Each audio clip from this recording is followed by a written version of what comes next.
Right, so seeing as I've done like a part one and part two, and I said, you know, I'm going to try and someone pulls up outside in a car just as you start recording, hey ho, you know, leave it running for 8 hours. Why is it with people, right? I get home, I turn the car off. Before I go to leave, I start the car, I set off. What is it with people? They turn up and they have to sit in their car for 25 minutes with it idling. It's like you can turn your car off to text someone on your phone. You know that, right?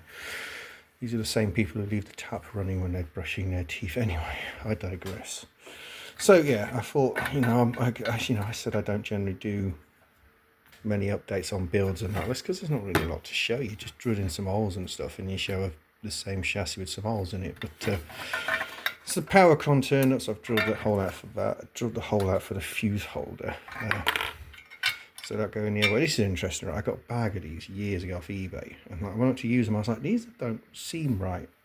Well, normally, look, you have your thread at the back. You've got this little lip here, and the actual bit you'd unscrew has a nice flange on it, which bolts up against this lip. These ones are put somehow. The molds they've got messed up. Look, they've put the little lip at the back end of the thread instead of the front end of it. So whether it was like a two-part mold or something, and someone's put it together wrong, the thread and everything's on it still. It's the wrong way around. Instead of the fuse holder going in from the front and the nut going on the back of it, you have to push it in from the back, put the nut on the front, and of course, yeah, the bit you screw on, that you just end up with this big. You screw it in, you just end up with a big chunk of thread still sticking out. So, annoyingly enough, I was going to use one that I pulled out of a piece of equipment which had two bits of wire on the same amp this IEC connector came out of, and I literally put it down. Came back 30 seconds later with the drill and couldn't find it again, so I don't know where it has gone. I've looked everywhere and I cannot find it. So that's one that's like a 10mm socket, that is. So yeah, so just a few simple tools, literally just a couple of drills. That's one thing I'd always say: buy good drill bits. The difference in using them is immense. You go and buy some cheapy drill bits and you're putting a ton of pressure on, burning stuff out there, wobbling around. These good ones, go and, I know it might be like £6 for a drill bit, but trust me, you use it and you're just in. It's a pleasure to use.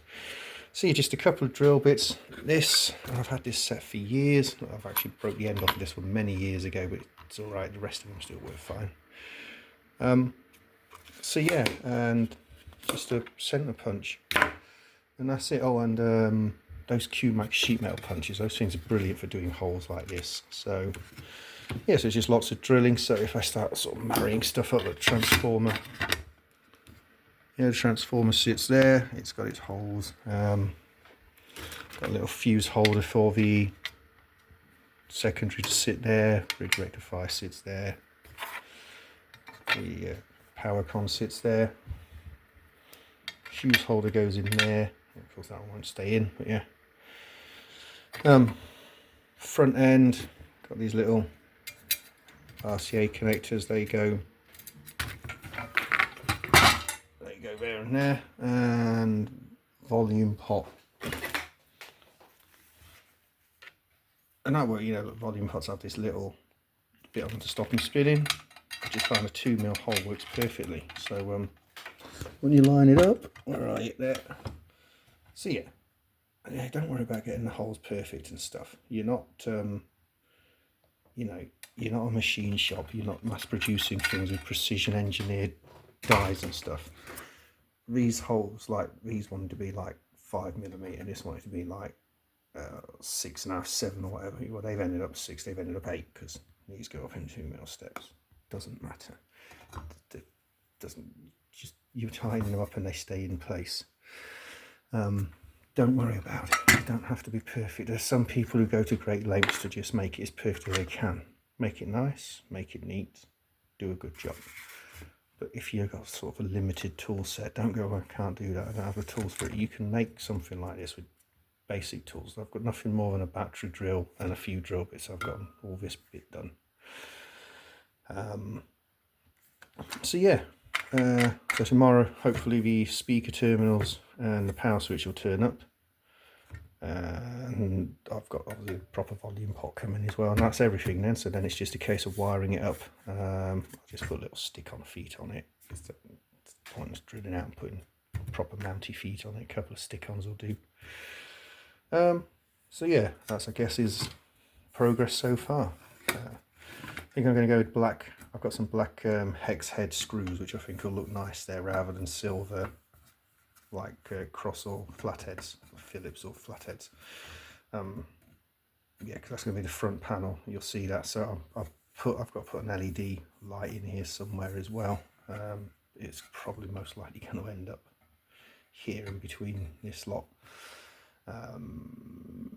I mean, I could leave it without a power switch on. It doesn't really matter. It's going to draw fractions of a, well, I say fractions, what the amps themselves are going to draw fractions of what power draw is going to just all be what's wasted in a transformer, a few watts. I generally just leave my amps on, to be honest. Well, I do my valve amps anyway because it does them good. And something like this, I'd probably just leave it on anyway. So, but yes, that is the progress so far. And yeah, like I showed you, these little boards mount just in here. Did almost make a bit of a boo-boo. Forgot about the fact this is going to be raised up slightly when it's mounted. I should have really been back a bit more here.